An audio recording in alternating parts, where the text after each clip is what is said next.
the MOTB implant that lets you pay with your hand. Hello friends, welcome to the Missing Fact. Today we are diving into the fascinating world of technology and biohacking. Specifically, we are talking about the chip implants in human hand. What are they? How do they work? And why are people getting them? Let's find out. What is a chip implant? A chip implant, also known as an RFID or NFC implant, is a teeny device, typically the size of a grain of rice, that is inserted under the skin, usually in the hand. These chips use radio frequency identification or near-field communication technology to communicate with external devices. How does it work? Once implanted, these chips can interact with compatible devices when they are in close proximity. For example, you can unlock doors, start your car, or even make payments with a simple wave of your hand. The chip contains a unique identifier that external devices recognize, granting you access or allowing transactions. The implantation process. Getting a chip implant is a relatively simple and quick process. A small incision is made in the skin and the chip is inserted using a syringe-like device. The procedure is often done by a professional piercer or a medical practitioner, and it usually takes just a few minutes. Why are people getting them? So, why would someone want a chip implant? For many, it's about convenience. Imagine not needing to carry keys, cards, or even your phone. It's also seen as a step towards integrating more closely with technology, making everyday tasks faster and easier. Some people see it as a way to enhance personal security, as it is harder to steal an implanted chip than a wallet or smartphone. Potential concerns. Of course, there are concerns.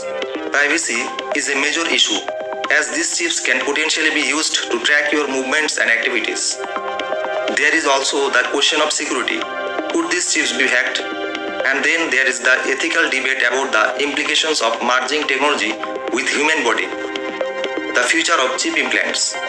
Despite these concerns, the popularity of chip implants is growing. As technology advances, we might see more sophisticated uses of these implants, such as health monitoring or personal identification. The future could hold even more incredible possibilities as we continue to explore the integration of technology with our bodies.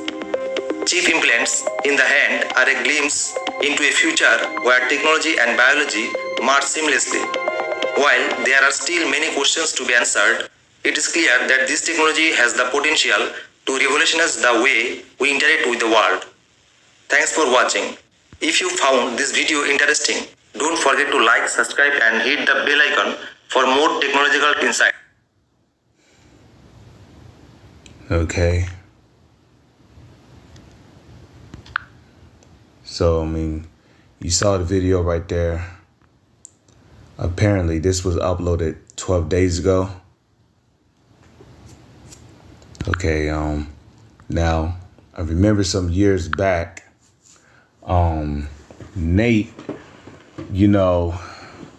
made a video mocking us for teaching that, the RFID micro C hip is going to be used to buy and sell, And I remember he made a smart ass remark, basically saying, well, maybe I can put a chip in my dog and maybe I can take him to the store to buy me some bread or some food, and making light of the situation. But as we get closer to the end, it's becoming more and more evident that buying and selling, which is the main form of survival in this society, right, is going to be moved to a device the size of a grain of rice. And that if you don't have that device the size of a grain of rice, you're not going to be able to buy or sell or survive in society. And ultimately, you might potentially be put to death, you see? So when it comes to this MOTB system, it is a life or death situation. And it is not something to be taken lightly. Revelation 13, verse 16. And he caused of all, both small and great, rich and poor, free and bond, to receive a charagma in their right hand or in their foreheads, and that no man might what? Buy or sell. You see, it's all going to boil down to the main aspects of survival in society. How are people mainly surviving in society now? Through buying and selling. And what are people using to buy and sell? Well, they're using the petrodollar. They're using credit cards, debit cards. They're using their phone. Okay. And we're starting to see people make more online purchases or buy things online or pay for things over the phone or over the internet than actually paying for it in person using dollars. Hell, a lot of jobs are starting to move towards direct deposit so that when you get paid, all your money goes to your card, which is linked to a bank.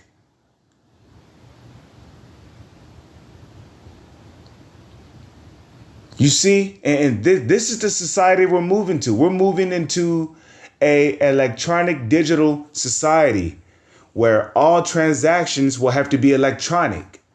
There ain't going to be no more coins, no more pennies, no more 2-cent pennies, no more nickels, no more dimes, no more quarters. No more $1 bills. No more single $2 bills. No more $5 bills. No more $10 bills. No more $20 bills. No more $100 bills. No more $1,000 bills. No more $100,000 bills. No more $1 million bills. All that is going to be obsolete.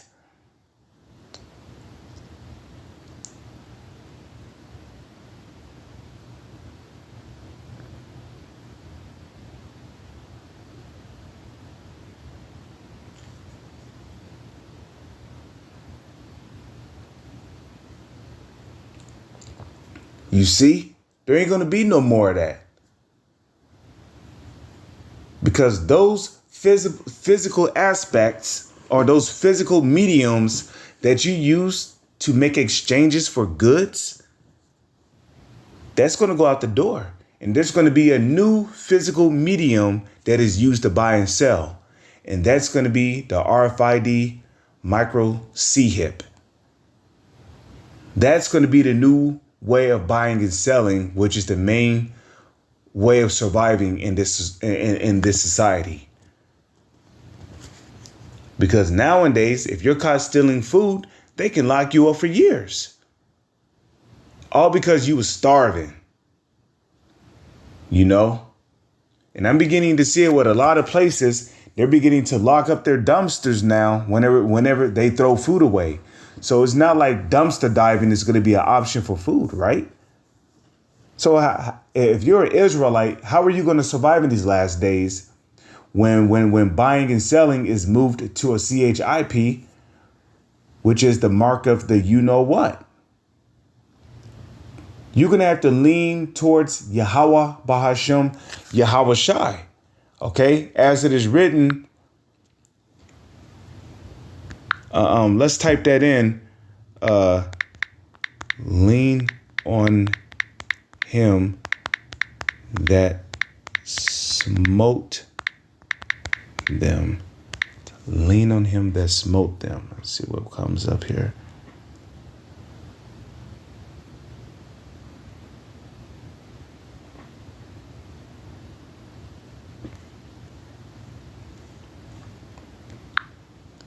All right, let's just type in lean on. Did I even spell lean correctly?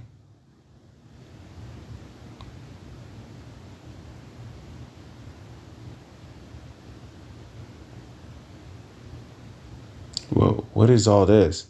All right, so you know this app is not perfect.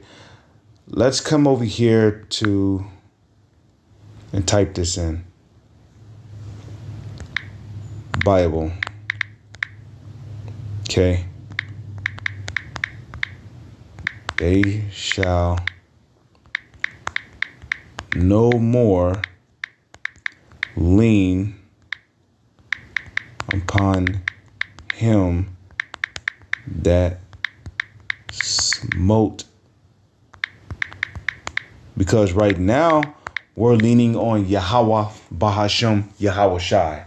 Because what you lean on is what you depend on. It's what you put your trust in. Okay? So it's Isaiah 10 and 20. Okay, check this out. Isaiah 10 and 20. And it shall come to pass in that day that the remnant of Israel and such as are escaped of the house of Jacob, right? You know, escaping the pollutions of the world, right? Shall no more stay upon him that smote them, right? Because before we woke up to the truth, who was we depending on? The U.S. government, you know? We was depending on the U.S. government for welfare, food stamps, social security income, okay? You know, well, we was depending on the U.S. government for, you know, to get a job, to get a career after graduating from college, you know, going to college, depending on Esau to pay off a portion of our intuition so we wouldn't be too far in debt by the time we graduated college, you know. We was doing all these things when we was in the world, right? But they shall stay upon the Lord, Yahweh Bahashem, Yahweh Shai, the Holy One of Israel. And when you wake up to the truth, okay, you start to learn to put your dependency in the Heavenly Father, Yahweh, and in his Son, Yahweh Shai, for they careth for your soul, especially if you're of the elect.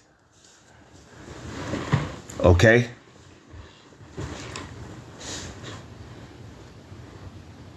You see? So we're not depending on Esau anymore, you know, because depending on Esau is going to lead to what? It's going to lead to you taking his goddamn mark of the beast, which is the CHIP. Okay, so we're not leaning on Esau anymore. Okay. We are hopeful members of the elect because we're hoping to be of the elect. We're leaning on Yahweh Bahashem Yahweh Shai in hopes that we're going to be fed and be provided with drink, you know, water when that time comes. When Esau makes the RFID CHIP mandatory, we're going to put our trust, our dependency in Yahweh Bahashem Yahweh Shai. We're not going to lean upon these Edomites, the self-proclaimed white man who have smitten us for decades, for hundreds of years. Okay, we're not going to depend on him. No, when Esau makes this CHIP mandatory, we're going to put our trust in Yahweh Bahashem Yahweh Shai. You see.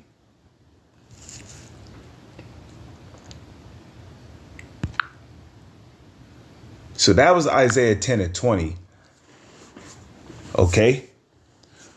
So Revelation chapter 13, verse 17. And that no man might buy or sell, right? Now, you seen in that video, okay, people was able to buy, they was able to buy products with that C-hip. You see? And that no man might buy or sell, save he that had the charagma, or the name of the beast, or the number of his name. Here is wisdom. Let him that have understanding count the number of the beast, for it is the number of a man, and his number is 666. And now to go into the punishment, because there's a punishment for taking this charagma. There's a punishment for taking it. For jealousy is the rage of a man. Therefore, he will not spare in the day of vengeance. Proverbs, the 6th chapter. Revelation, chapter 14, verse 9. And the third angel followed them, saying with a loud voice, if any man worship the beast in his image and receive his charagma in his forehead or in his hand, for you smart asses who, so look, it's not in my right hand, it's in my left hand. Well, right here in Revelation 14:9, it says in his hand. So it could be either or, okay? You can get the C hip in your left butt cheek. If you got the device the size of a grain of rice inside of you, this is what your judgment is going to be. Verse 10, the same shall drink of the wine of the wrath of Yahweh, which is poured out without mixture into the cup of his indignation. And he shall be tormented with fire and brimstone. And that fire and brimstone is going to come in the form of what? Though the intercontinental ballistic missiles, which is going to carry up to hundreds of nuclear warheads. And it's going to be raining intercontinental ballistic missiles on this country known as Babylon the Great. Okay? And those intercontinental ballistic missiles are going to come from Russia. They're going to come from China, North Korea, India. They're going to come from NATO, Iran, you see? And thus, during World War III, when this country is destroyed in nuclear fire, those who have the CHIP inside their body, which is the mark of the beast, they're going to be destroyed in that nuclear fire. The nuclear destruction of America. They're going to be destroyed in that. Okay? You're going to be melted, burned in extreme, intense, scorching heat from the explosion of nuclear warheads, which is going to turn this country into what the Bible calls a lake of fire. So with that, I'm going to say Shalom is on to the next one.